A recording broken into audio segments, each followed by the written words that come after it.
வசதியா இருக்குன்னு உங்க பையன் டிப்ளமா படிச்சிருக்குது 40,000 சம்பளம் வாங்குது அப்படிங்கிறாங்க. வீடு இருக்குது அதிகம் பண்ண வேண்டாங்கிறாங்க. நம்ம இடத்துக்காரர் இது எப்படி இருக்குன்னு பாருங்க. கொங்கு சமுதாயங்கிற கொங்கு சமுதாயம் என்ன நடந்துட்டு இருக்குது சொல்லுங்க பார்க்கலாம். ஒரு கீழ்படுத்தாதியா கோயில் வந்துதானா நாடமக்களை குணமாக்கணும்னா பெரிய இடம் ரெண்டா போகுதுல அதுக்காக நம்ம கவலை கொடுத்து இருக்கிறாங்க.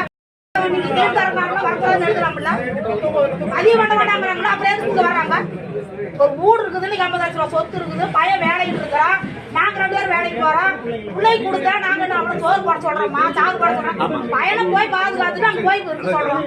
அவ்வளவுதான வழியா இப்ப இங்க என்ன பண்றாங்க இங்க பொண்ணு நான் சந்தி மார்க்கு போய் நாங்களாம் போய் பாப்பா சந்தி போய் சொல்லுங்க பாக்கலாம் புள்ள அங்க இருக்குது நான் போய் பாக்கலாம். இதே பசி இடத்துல கொடுத்துருந்தா இங்க வருவாங்க காப்பி தண்ணி பிடிச்சி இல்லாத ஒடியாருவாங்க பொண்ணு அதெல்லாம் நிறைய இடத்துல நடந்துட்டு இருக்குது. இப்போ அது தெரியாம பொண்ணு கொடுக்க மாட்டேங்கிறாங்க. அப்புறம் ஜாதகத்தை ஏங்க ஜாதகம் பாத்தீங்களா ஏங்க இன்னும் பாக்குறீங்க ஜாதகம் பாக்குறதுக்கு 3 மாசம் ஆகும். அது வந்து ஜாதகத்தை வச்சு பெரிய இடம் பார்த்து அப்புறம் கொடுக்குறோம். என்ன கொங்கு சமுதாயம் சொல்லுங்க பாக்கலாம் ஏன் ரோட்ல தான் கொடுக்கணும். அப்புறம் காடு அடிப்படை சொத்து 5 ஏக்கரா வேணுமா அந்த கொப்பளைக்கு இருக்கிறத ஒரு ஊர் தான் இருக்குது 5 ஏக்கரா வேணுமா பிள்ளை அடமானத்து வைக்கிறியான்னு கேட்டேன். கேட்கணும் தான் பொண்ணே தர மாட்டேன் நீ அடமானத்து வைக்கிறியா பிள்ளை வந்துதான் அங்க சோறு திங்கிறான்னு வச்சுக்கா அந்த அளவுக்கு இருக்குது.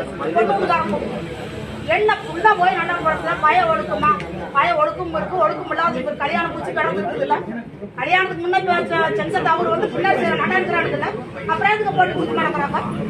சொத்தோட புள்ள சொத்து இருக்கிறதோ கொடுக்குறீங்க புள்ள போனாலும் அழிச்சு போச்சு அதுக்கு என்ன பண்றது. அது யாராச்சும் புரியுறீங்களா பொண்ணு கொடுக்காரும் போது மாம்பழை கொடுக்காரும் போது சொல்லுங்க. பய ஒழுக்க வழக்கமா இருக்குதா இல்லையா அதெல்லாம் பார்க்கவே கூடாது.